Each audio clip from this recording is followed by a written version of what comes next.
Today on my show, I wanted to introduce you to someone who lost his entire family in the 1985 Kanishka bombing. SanjayLazar is with me.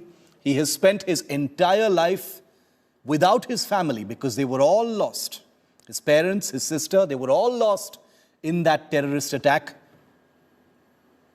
There has been a complete whitewashing of the people responsible for it. A completely laughable sense of responsibility has been taken by Canada, and no justice has been served for the 329 people who died on board that aircraft, including 268 Canadian citizens and the parents and sister of the man you see on your screen, SanjayLazar. Sanjay, a privilege to have you with us here on India Today. Thank you for taking the time out. I know you've been looking very closely, Sanjay, at everything that's been unfolding over the last 6 days. What are your thoughts about what Trudeau did 6 days ago in blaming India for an extraterritorial killing? I want to get that answer from you first before I go into Kanishka. Sanjay. I've been looking for it for 38 years, actually. But yes, Shiv, thank you for having me on your show. It galls me to know that, Canada, after sitting on the killers of 331, actually, you're forgetting the two in Tokyo who died with the same bomb. 331 people, they protected them for 38 long years and fostered a complete anti-India force that wants to secede from India within their boundaries, is now talking about the death of a terrorist on their own soil, possibly killed by their own people. And it's shocking. I mean, I heard your run-up to the show, and, it was not, the tapes were not erased by mistake or lost. They were wiped clean. Yes. The evidence was all there.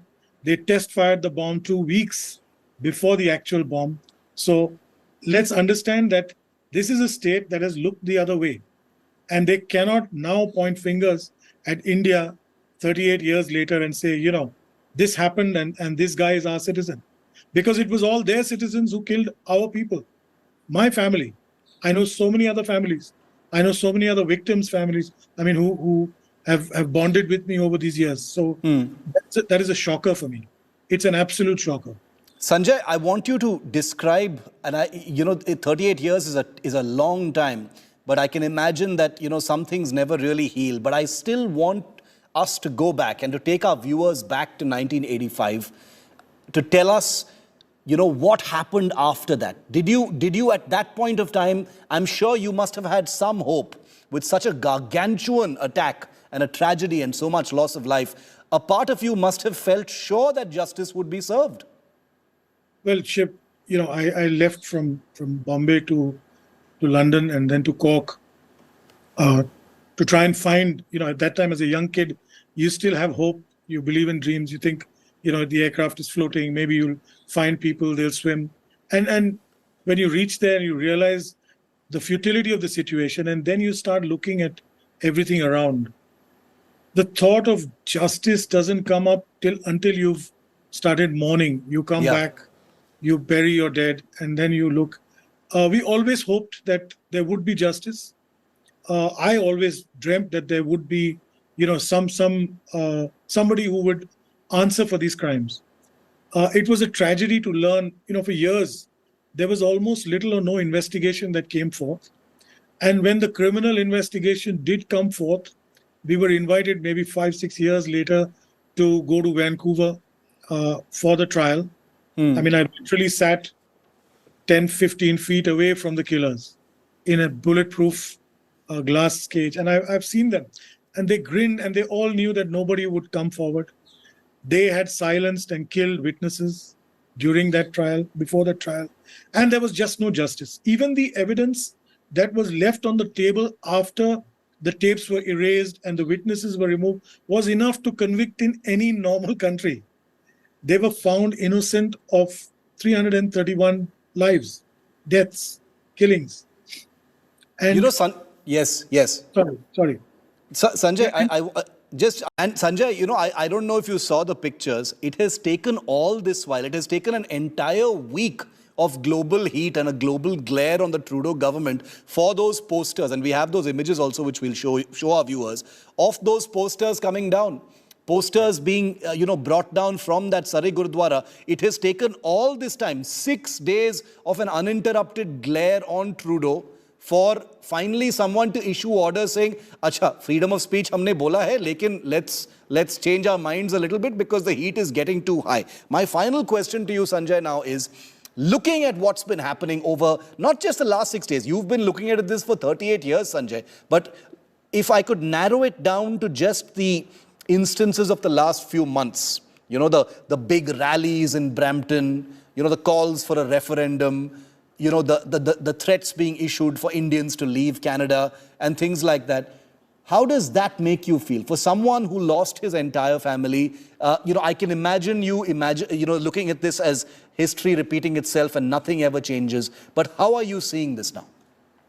Well, Shiv, first of all, if it took 6 days to bring down the posters, I'd say, let's hope in the next 6 months we bring down this government. You need Canadians need to look inward and stop this pandering to radicals. Number one. Number two, it's I have seen and watched closely the rallies and the speeches and the hate speeches, and I don't think any civil country democracy should permit that, and it sickens me. It does. It saddens me and sickens me because I know there are some parts of Canada that are so wonderful that would never allow this to happen, and some good governments and some people who would have stepped in. I think this is taking liberal values to an extreme where it's allowing you to derail democracy with the power of the gun. People are not even scared to even speak honestly today, and I genuinely hope that there is change and there is a stricter rule of law. You draw a line in the sand. You don't foster radicalism, secessionism. Have freedom of speech by all means. You can call anybody any names. You want to criticize my prime minister, by all means, do it. He knows how to take care of himself. India will stand strong. We have our own 2 feet. We don't need these. So true. But do not foster criminals. Nijjar was we all know what he was. I mean, we don't even need to explain. You can't. It's like calling Osama a freedom fighter. Is that what then the Americans have to answer why they entered Pakistan? That's also another point of view. Very true. And that's why the history is being erased. Like you said in the start of this show, there's a whole generation that doesn't know what happened. Which is why I'm trying to record it for posterity, for history, that these things happened and we should never forget them. I'm very glad that you're going to be recording it for posterity because Sanjay and I chose to begin my show with the story of Kanishka and with you because it's one thing to listen to an entire litany of international relations experts and geopolitical commentators. It is entirely another thing to listen to someone who has materially lost everything as a result of the direct actions of the leadership of this same country in a similar situation 4 decades ago. History repeating itself is an easy thing to say, but it is terrifyingly apparent in what we've seen over the last few months and weeks in Canada. SanjayLazar, we always wish you well, wish you peace, and wish you good health and luck in your mission to make sure that people never forget what happened, and let's hope it never repeats itself. Thank you, Sanjay, for being with us. Thank you so much, Shiv. Thanks, sir. Thank you.